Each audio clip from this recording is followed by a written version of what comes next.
You know, I have had a lot of chance to interact with your class over the last couple of years, starting with Advent Weekend, I guess, about 27 months ago.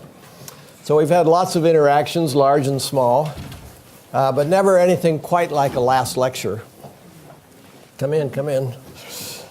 So I'm looking forward to it. I have assembled a list of 10 lessons that have been important to me in my life that I'd like to share with you. So if it's all right, let's charge in. This first one, I guess, comes from two sources. One, as you know, I spent 7 years of my life living and working in Australia, where cricket is a national game. But I also spent the last 9 years teaching a second-year seminar on leadership. And in that leadership seminar, I like to use the case of Sir Ernest Shackleton, the great Antarctic explorer. And Shackleton had something very interesting to say about life. He said, "Some people say it's wrong to think of life as a game. I don't think so," he said. "Life to me means the greatest of all games. The danger lies in treating it as a trivial game, a game to be taken lightly, and a game where the rules don't matter much. The rules," he said, "matter a great deal." Shackleton said, you know, the game has to be played fairly or it's no game at all. And even to win the game is not the chief end. The chief end is to win it honorably and splendidly. And in Shackleton's mind, honorably and splendidly meant living it by his values, the things that mattered most to him, by his rules. Now, those of you who know cricket know it's got a lot of rules. But another thing about cricket that I think is relevant, it's a long game. You know, life ebbs and flows. And endurance is a virtue. Stamina is very important. Work at staying in shape. Work at staying in shape physically, mentally, emotionally. In many respects, your determination and your drive will have as much to do with your life as your DNA. Like cricket, it's a long game. You need to pace yourself. And another thing a well-known cricket commentator observed is that in addition to being a long game where perseverance and resilience and patience are critical, it's a game where, he said, nothing happens and then everything happens. Again, only true cricket aficionados might appreciate this. But applying it to life, I can tell you that often out of the blue, that big opportunity or that big challenge hits you in the face. You can't plan your life. You can't plan your career, but you can plan to be prepared. And preparation is an awfully key aspect.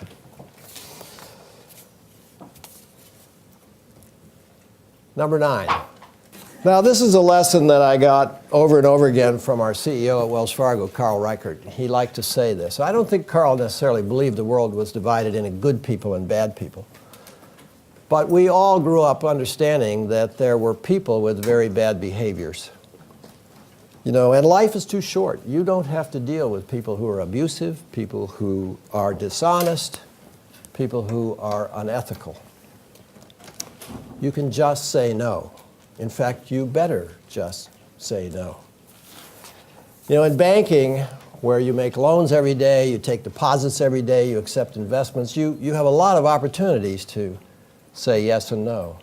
And even at the GSB, when raising money, there are times when it's appropriate to say no because the motivation isn't right.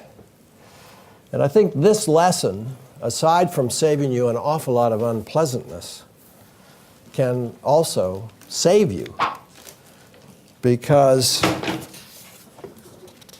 oh, going backwards.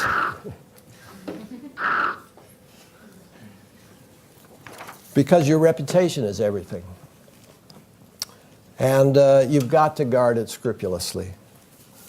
For me, a corollary to this life's too short lesson has been another one I've always applied, which is don't sign something you haven't read.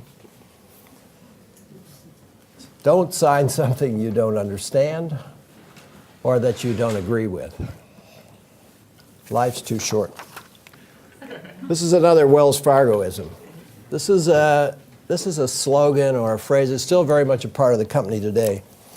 And it's something that we began adopting when we wanted very much to change the culture from one that was more bureaucratic to one with a real sense of accountability. You know, when you think about a small store and you encounter the person that owns that store, you have a much different experience and encounter than when you're dealing with a temporary hired clerk. That sense of ownership that comes from true ownership is a very real and different behavior that we all recognize and we all appreciate. Run it like you own it. Spend it like it was your own money, not somebody else's or somebody else's enterprise. Whenever you're in charge of something, anything, anywhere, any group, if you adopt that ownership mindset and mentality, it serves you well. After all, next, Johnny. Leadership is not about fame and fortune and power. It is about responsibility. And it's a responsibility for the group that you have inherited. It's a responsibility for helping that group to be better, to helping that group to do better. And that's that same responsibility that an owner feels of his or her establishment that is often missing when you come to somebody working for a large organization. You know, the challenge in a big organization is if you can get everyone in every group to have that same ownership mindset you see in a small shop or a small business. If everyone in the group can adopt and have that kind of sense of run it like you own it, you create a culture and a climate of discipline and accountability that has enormous power and energy for the enterprise. Another thing about running like you own it, next, Johnny, is that when you have that sort of mindset, attention to detail really matters. You know, in the post-Enron and WorldCom world, we got Sarbanes-Oxley. And a lot of people love to complain and whinge about Sarbanes-Oxley, too much paperwork, too many rules. And yet, at the same time, you would see CEOs in front of Congress saying, well, Mr. Congressman, understanding the accounting wasn't part of my job. And that lack of ownership, if you will, of the details is a real sign of difficulty. If it was your business, you'd want it to be in control. You would want it to be under good control, without surprises. That's not micromanaging, but it is investing the time that it takes to really understand what's going on in the operation. You can't manage and lead something you don't understand.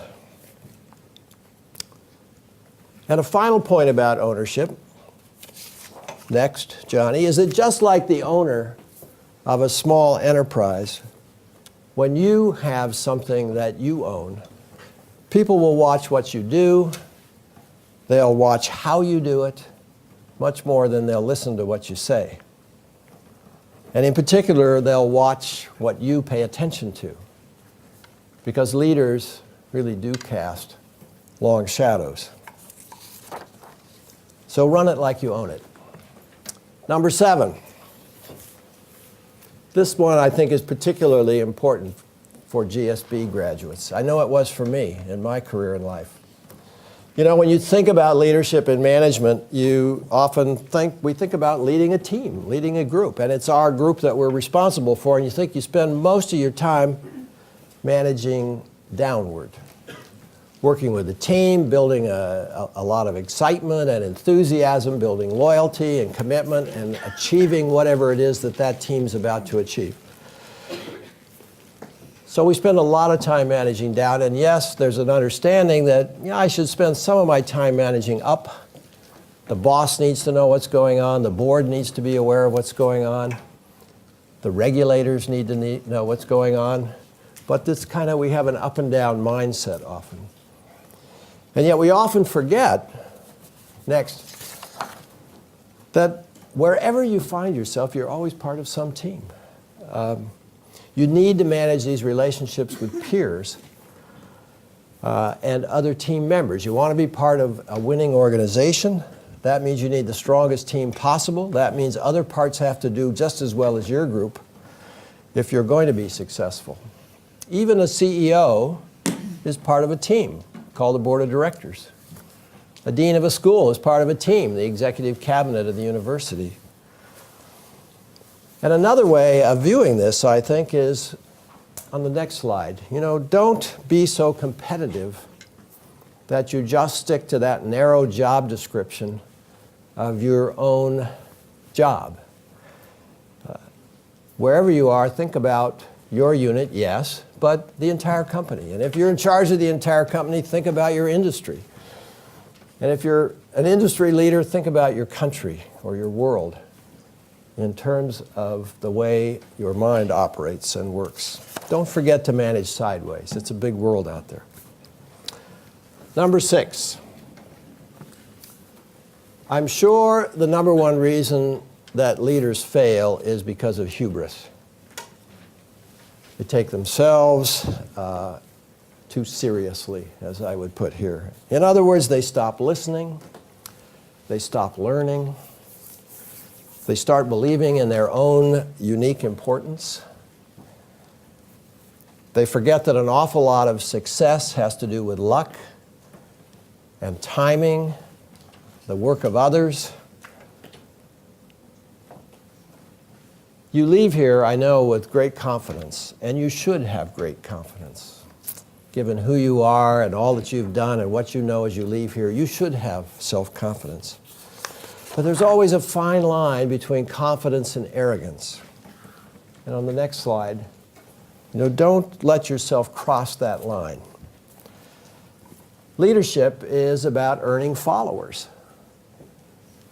People want to follow a genuine leader. They don't want to follow a self-proclaimed, self-important one.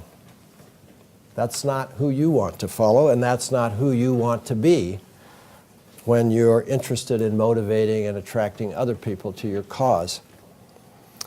You know, in his book, Good to Great, our alum Jim Collins, who taught here and obviously got his MBA here, and this is one of the, 25 best-selling business books of all time, he coined this term level 5 leadership.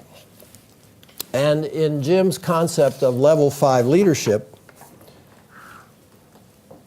it was not arrogance, but humility that he saw in these people, combined with a very, very disciplined focus on the organization's needs. In other words, take your job seriously. Take the group and its needs seriously.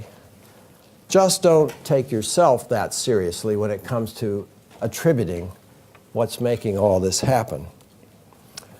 And I think another way to keep yourself humble is stay close to people at the entry level. Stay around people that are smarter than you. Stay around people that will give you honest feedback.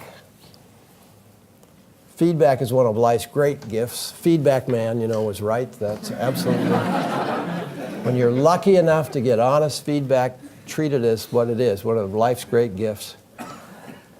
Stay around a university. It gives you great perspective on the future. Number 5.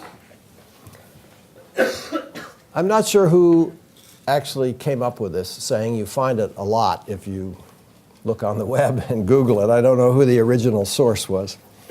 But I heard it at one time, and it had a lot of resonance for me. You know, there are a lot of powerful emotions in life. There's greed, and there's envy, and fear is certainly one of them. And fear can impact us in a number of ways. It can cause you to withdraw and just not deal with the situation. It can cause you to freeze, in the sense you just can't decide and you can't move. But it can also give you the courage to act, to risk, to change when change is appropriate, to change yourself when change is required. My wife said to me, you know, fear can paralyze you or it can energize you. And it can energize you to seek those changes in your life that are really critical when it's time for you to make a change. And in doing so, be prepared, I think, in 3 dimensions. Number one, the next slide, be prepared to take intelligent risks, as I would call them.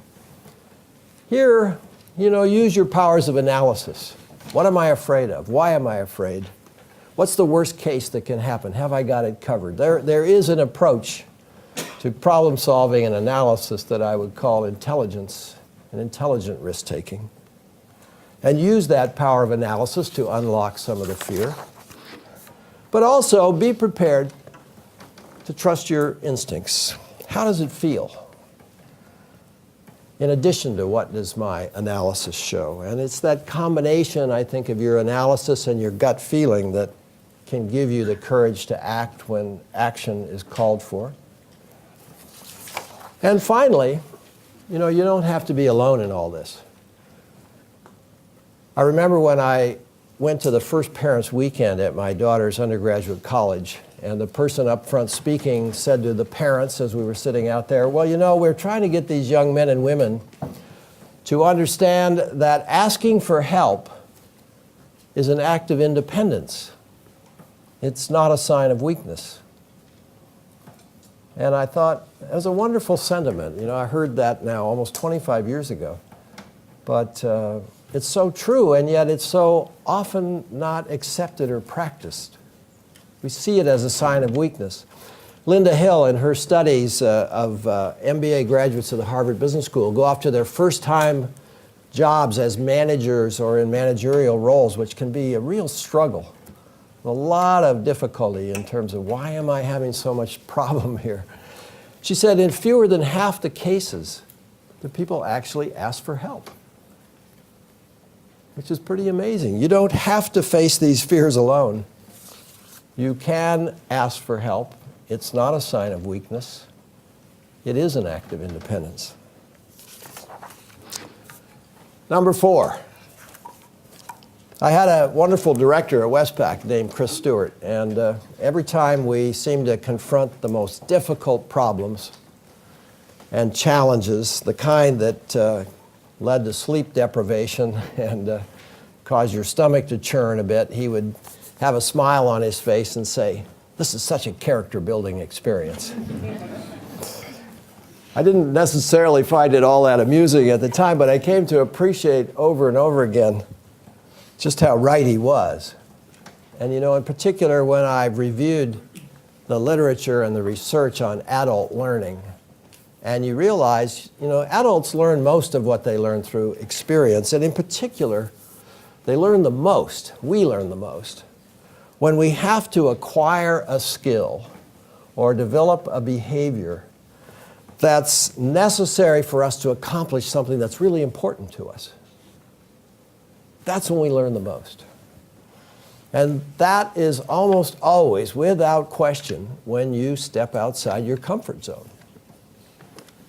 That's when you get these character-building experiences.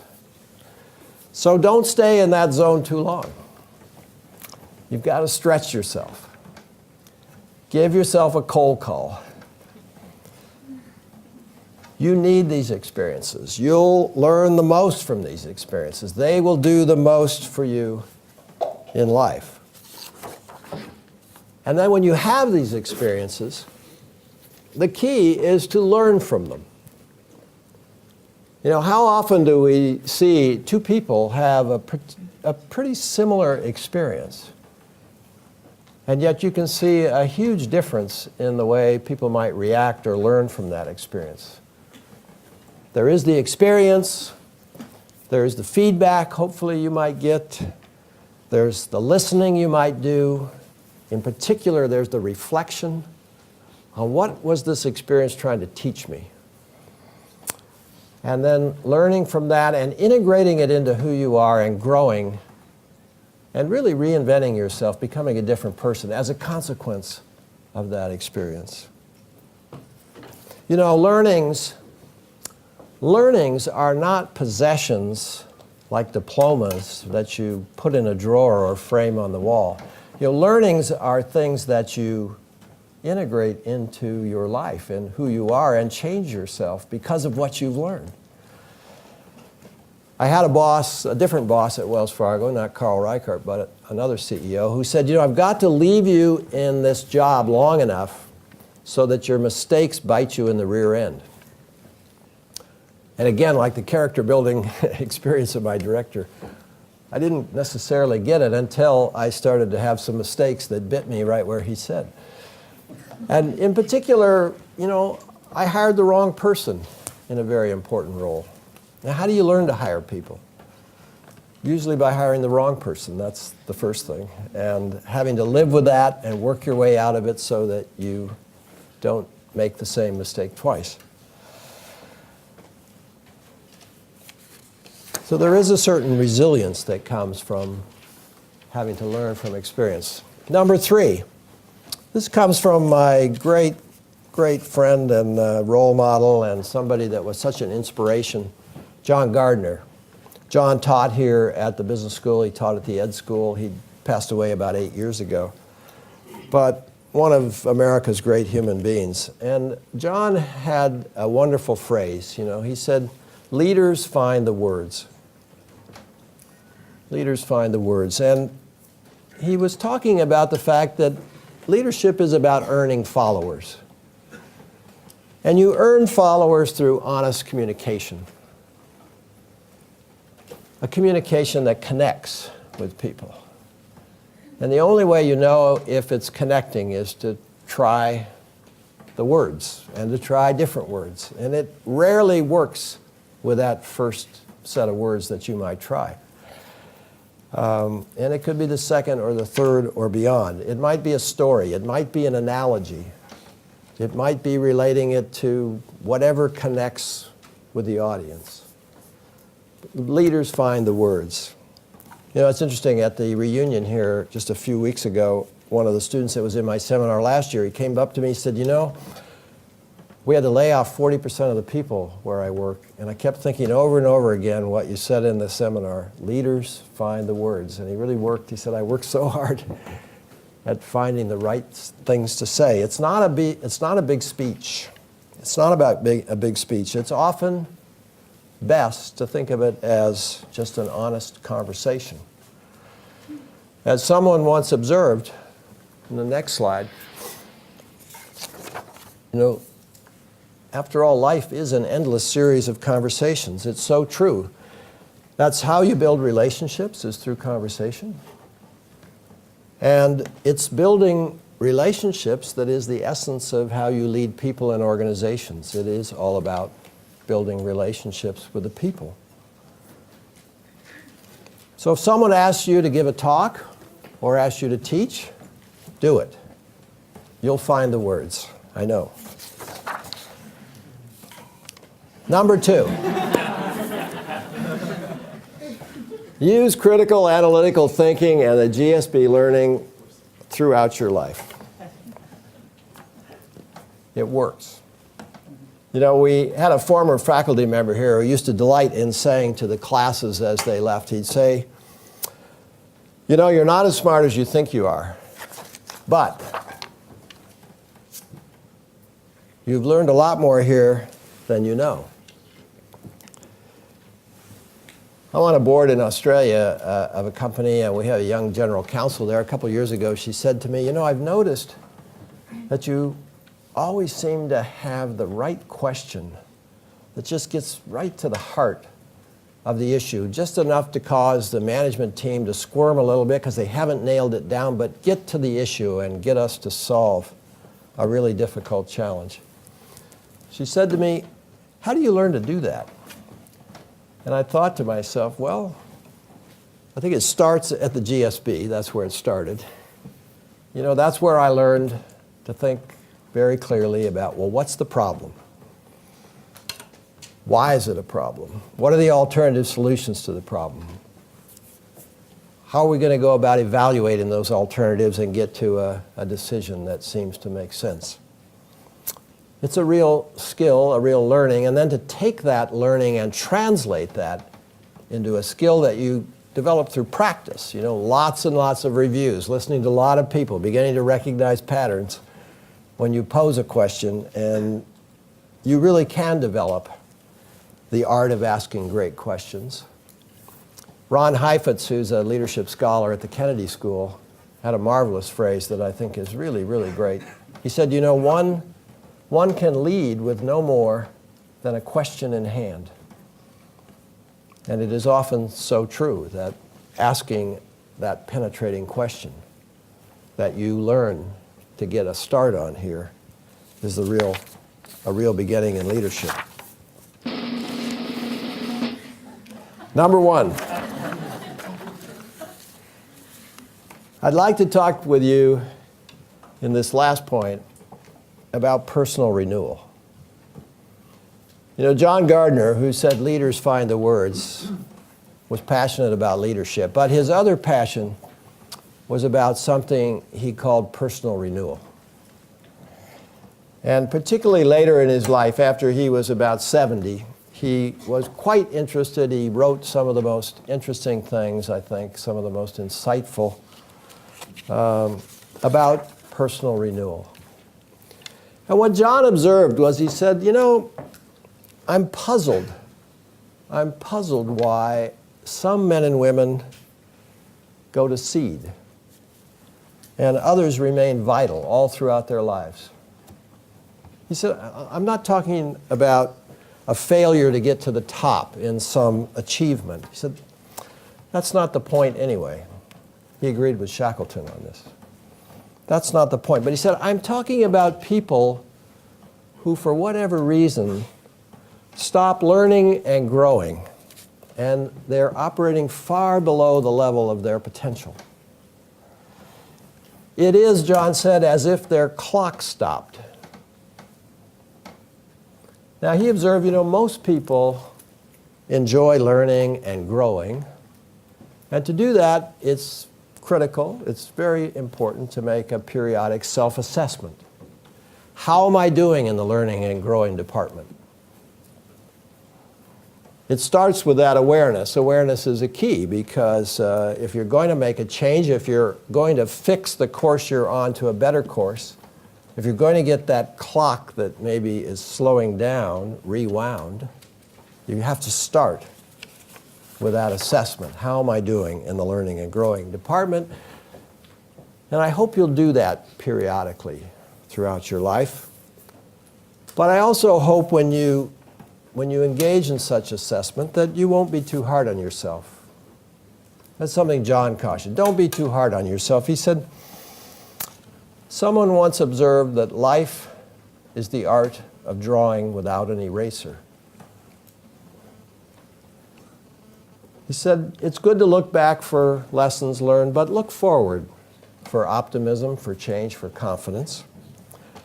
But above all, when making those assessments, don't imagine that the story is over. You know, life, John said, has a lot of chapters. Just keep learning. Learning is not just for young people. Learning is a lifelong journey. Learn from your mistakes. As he said, we all want to be interesting. We want to be interesting people. And the way to be interesting is to be interested. So be interested, be curious, care about things, risk failure, and reach out to other people. Life, John said, is not a mountain that has a summit, and it's not a game that has a final score. It is, he said, an endless unfolding. It's an endless process of self-discovery. It's an endless and unpredictable dialogue between our own potentialities, and they are much greater than you can ever imagine, our own potentialities and life situations in which we find ourselves. The challenges will keep changing, but life pulls things out of you. He took particular delight in examples of people who were over 70 or at least in that age group, and kept opening new chapters. John Paul XXIII was made Pope when he was 76 years old. But he launched the most vigorous renewal of the church that had been seen in a century. Winston Churchill was 66 when he became prime minister in 1940. You know, a friend of Churchill said he was a man who jaywalked through life. But as John observed, you know, it's okay to be a late bloomer if you don't miss the flower show. And Churchill didn't miss it. Ronald Reagan turned 70 2 weeks before, or 2 weeks after his first inauguration. Life has many chapters if you allow them to open. And above all, as John said, you know, we all want a life of meaning. We want our lives to have meaning. And he said, look, meaning is not something you stumble across. You have to build meaning into your life. And you build that meaning into your life by the commitments that you make. Perhaps your commitment will be to your life's work, perhaps to your loved ones, perhaps to your religion, perhaps to your fellow human beings. The important thing is that they be commitments beyond yourself. You know, as John said, self-preoccupation is a prison. And the key to getting out of that prison are these commitments to something beyond yourself. When we're young, we search for identity. Who am I? And what will my identity be? And as John said, your identity is what you've committed yourself to. And it is so much the case at any point in your life where your commitments are becomes your identity. And at any moment in time, that may simply mean just doing a better job at what you're doing. That may be your commitment, and that's a great commitment. As John said, in a marvelous phrase that's been quoted over and over again, some men and women make the world a better place just by being the kind of people they are. They have the gift of kindness or courage or loyalty or integrity, and to be that kind of person would be worth all the years of living and learning. So keep learning, never stop. Keep trying. Pick yourself up when you fall. Stay interested so that you'll be interesting. Stay involved. But above all, make and keep commitments. Commitments to things greater than you, so you can keep building meaning into your lives. And my greatest wish tonight for each of you would be a life with meaning. And I take great comfort in knowing that such lives will make the world a better place. So that's my top 10. And I thank you for the privilege of being invited to give a last lecture to the class of 2010. Thank you.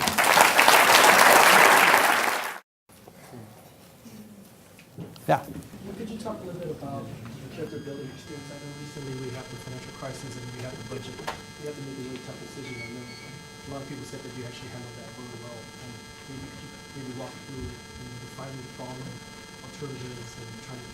I mean, here at the school. Right. How did you handle that and look at it? Yeah, we certainly had a situation starting in the fall of '08 when we could see our endowment revenues were going to be down and our giving was going to be down. And the last thing, this was my last year, and I didn't want to turn the school over to the new dean with the expenses going up and the revenues going this way. And I guess I'd had the benefit of living through quite a few recessions and ups and downs and recognizing, again, that's this pattern recognition, recognizing that the best way to deal with these situations is to deal quickly, confront reality and deal with it. I had a director at Wells Fargo who actually was the dean of the business school at the time, R.J. Miller, famed for Friends of R.J. Miller. And R.J. had a wonderful saying at the board. He'd say, if you have to cut off a dog's tail, do it once. Don't do it an inch at a time for the poor dog, And it's so, it's painful, but we also knew, look, the best thing is to get it right sized the way it should be. We ended up having to lay off 50 staff people make some decisions about what would stay open and not, but to figure the priorities, make the move, do it, and get on with it. And it's never easy. It's never easy. I think having done it a few times and know you're doing it for the right reason, you're doing it for the good of the greater group, and it turns out to be easier in that sense, but it's never easy. But that was, I've been there before. I could see the bad news coming. Better to get on it and get on it early. And I certainly didn't want to leave it to Dean Saloner to have to do that. And most, interestingly, the rest of the university kind of caught the same momentum, and we really are much better as a university on top of things. A lot of universities are still now in a budget-cutting rollback phase, whereas Stanford made the move, and we're in much better shape today. Yeah. Which CEOs do you most admire and why? Oh, golly. There are a lot of people I have admired. Today, unfortunately, the world of CEOs it has come to the point where no one trusts anybody. And I think part of the problem is compensation. I think compensation got out of whack. I admired Jack Welch enormously when Jack was CEO. I admired Bill Gates. I admired Meg Whitman when she was running eBay. Anne Mulcahy is a friend of mine. I admire enormously for the way she inherited what she did at Xerox without any experience and pulled them out of the doldrums and has really got them back on track. And I particularly admire people who've taken important institutions that got off the rails and brought them back. I have huge admiration for Steve Jobs, who got fired when he was the CEO of Apple once. He came back later and resurrected into a whole new company. There are lots and lots of I have great admiration for the CEOs we've had at Wells Fargo: Carl Reichert, Dick Cooley. Dick Kovacevic and what he built when we brought the two together. There are lots and lots of really great CEOs out there and great leaders, but it's very hard now to get much in the way of decent press, and it's difficult for CEOs to get much airtime, I think. And that's partly a problem of compensation. Yeah. Can you talk a little more about renewal, specifically the times that you've renewed yourself and maybe the thought that went into it, and also how you've been renewing yourself since Yes, I think the things that hit me the most was when I had some of the biggest struggles and the biggest challenges, and I needed to change. We needed to change an organization. We needed to change a company or change a unit, whether I was at Westpac in Australia or the business I inherited at Wells Fargo in various areas. And it took me quite a while to realize, you're not getting any change if you don't change.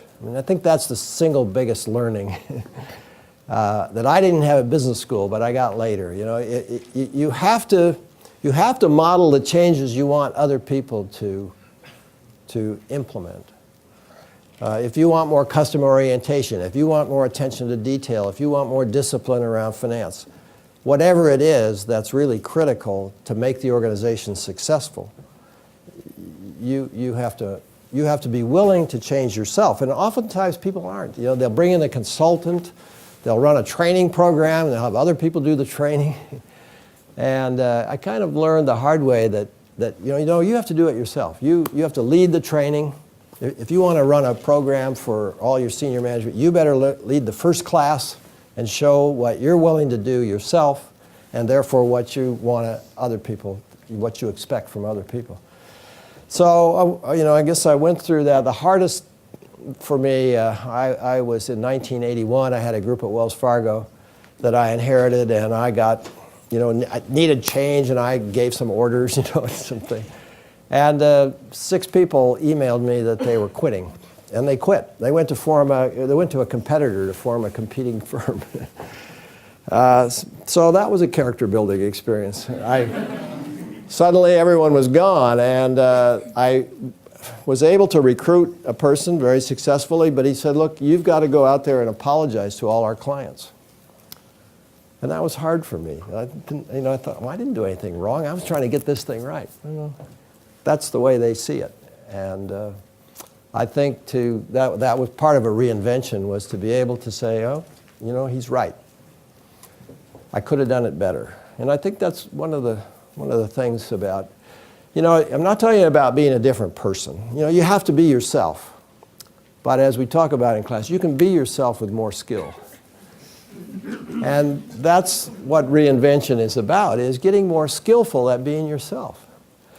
You know, I don't know how many of you have Deb Grunfeld's Acting with Power, but, you know, I know in talking to Deb, I love what she's trying to do, because, you know, she's talking about using more than just your brain power. You know, we all leave here as MBA students very good at the analytics and using our brains, but we're not necessarily good at using our emotions and ourselves sometimes, and other aspects of our personality.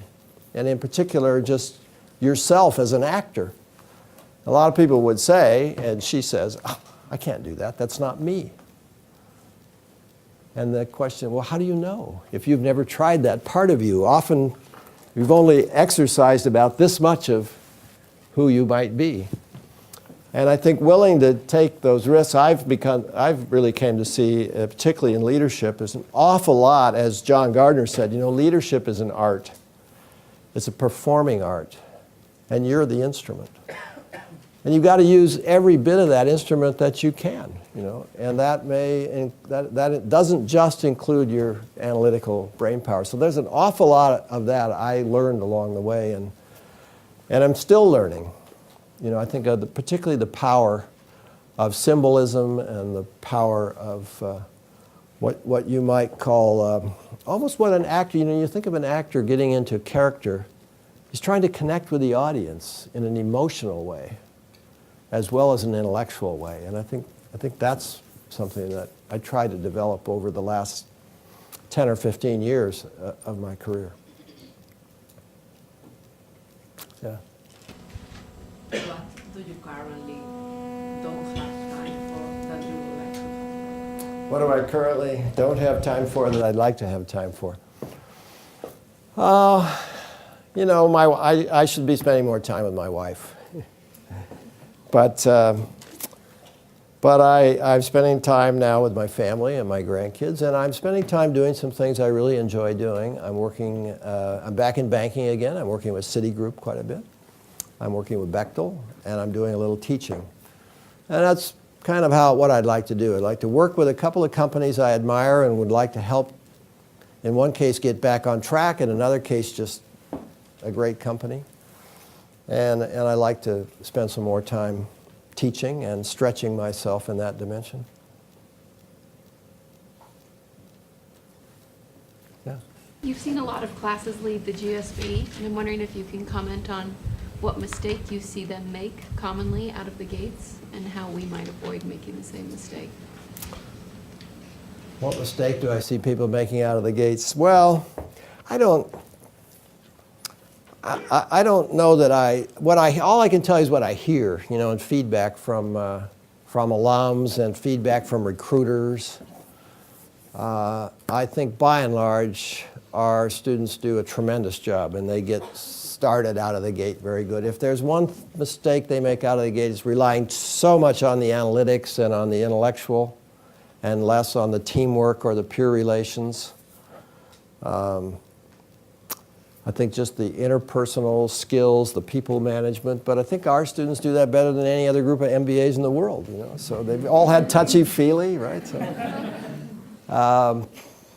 you know, I hear lots of great things about us, but I think if there's something to be on guard for, it's that managing sideways. That was a huge thing. I never even thought about that till I was about 15 years into my career and realized how many enemies I was making of my peers, because I was just so focused on doing a good job, and I felt if I do a good job, I'll get ahead, I'll be fine, and I just wasn't focused on those peer relationships like I should have been. It doesn't mean schmoozing and all that. It just means being aware of what they're trying to do and what it takes for them to be successful, because it's hard for me to be successful if the other units also aren't. Even though they're not my responsibility, if I'm thinking about the greater good, they are my responsibility. Yeah. Nish? Global leader, how do you gain the credibility and trust of local stakeholders, and what are some of the main pitfalls you've seen managers make when leading internationally for the first time? I think the biggest challenge in working in another culture, which usually we're talking about another country, but I know in my case even I saw academia as another culture, and it really was almost like another country, to come here, because of just the way people think, the things they value, the way decisions get made are different. And I think the biggest mistake people make in another culture is they make too many assumptions. They just assume that this is the way people are thinking and acting and behaving, they come from their frame of reference.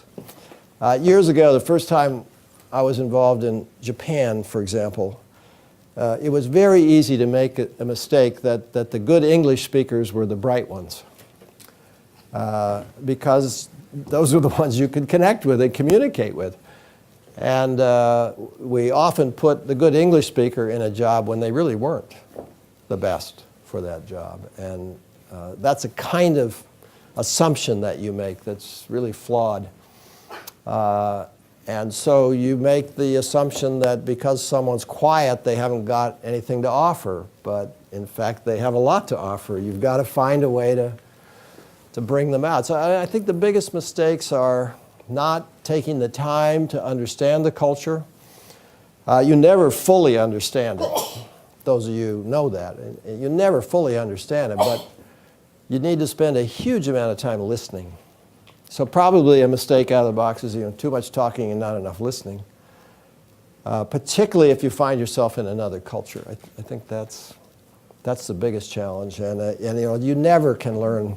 You'll never learn and understand deeply another culture, but so I think partly is to recognize that and to be quite humble about that and do your best at listening a lot and trying to figure out, what is the value system and the things going on in that culture so that you might be more effective.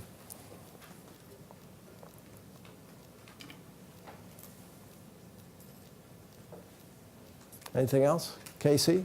We got where you want to get? I think we're good. Thank you Yeah, thank you. Thanks very much.